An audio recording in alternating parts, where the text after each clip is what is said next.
Hi అండి, welcome back to smiley logs. ఈరోజు అయితే ఒక మంచి వీడియోనైతే మీతో షేర్ చేసుకోవాలనుకుంటున్నాను. ఏంటి అనుకుంటారా? పెట్రోల్ వాష్ అండి. ఇంట్లోనే మనం పెట్రోల్ వాష్ ఎలా చేసుకోవాలి? పెట్రోల్ వాష్ అంటే డ్రై వాష్ అండి. సో నేనైతే కుంకుడుకాయలు తీసుకున్నాను, కుంకుళ్ళు తీసుకున్నానండి. మనం హెడ్ బాత్ కూడా యూజ్ చేస్తాం కదా, కొంతమంది అయితే షాంపూ తీసుకుంటారు. కుంకుళ్ళతో అయితే షైనింగ్ ఎక్కువ ఉంటుందండి. మరి నేను ఎలా చేశాననేది ఒకసారి అయితే చూసేద్దాం. ఒక 10 మినిట్స్ వీటిలోనే నానబెట్టేసుకోవాలి కుంకుళ్ళనైతే. కుంకుళ్ళతో చేస్తే చాలా షైనింగ్ ఉంటుందండి క్లాత్. ఎలాంటి మరకలైనా కూడా పోతాయి అన్నమాట. కొన్ని కొన్ని మరకలు ఉన్నా కూడా దీంతో చేసుకుంటే క్లాత్ అనేది షైనింగ్ ఉంటుంది, కలర్ అయితే ఊరదనమాట. షాంపూ కూడా ఒక్కోసారి కలర్ ఊరుతుందండి.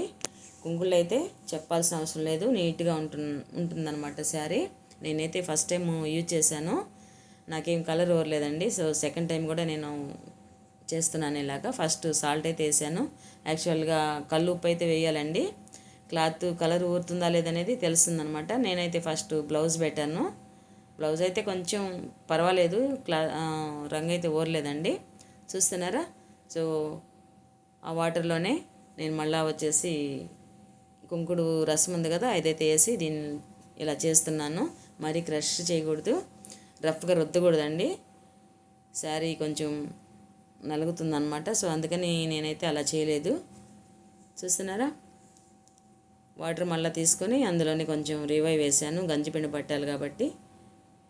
ఇలా అయితే మనం పెట్టేసాము. షైనింగ్ చాలా బాగుంటుందండి శారీ కూడా. షైనింగ్ అయితే చాలా వస్తుంది అనమాట కుంకులతో చేస్తే.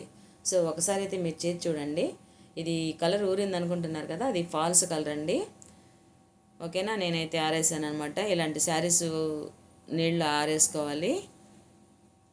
శారీ అయితే బాగా వచ్చిందండి నాకు. మాకు ఇక్కడ చెట్టు కింద ఉంది కాబట్టి. చూస్తున్నారా? శారీ అయితే బాగా షైనింగ్గా ఉందండి. ఐరన్ కూడా అయిపోయిందనమాట.